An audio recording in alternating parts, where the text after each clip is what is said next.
Hello, dear friends. This is Phone Support Channel. Before you start watching this video, please subscribe to the channel and give it a like. And also write your feedback in the comments if this video helped you, or if you have any questions. Thank you. In this video, I want to show and tell you how to enable the dark theme on your iPhone, or how to switch between the two modes. To do this, you go to your iPhone settings. Then you go down to the bottom, and you find Display and Brightness. And here you see light and dark.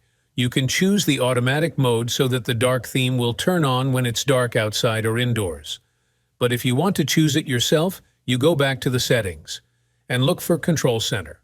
Click on that. Now here you go down to the bottom and add the item, Dark Mode. Now this adds a dark theme to your panel. We can click and the dark mode is enabled. As you can see, this is a very simple and quick way. Done! There is nothing complicated at all. If you like this video, put likes and subscribe to the channel.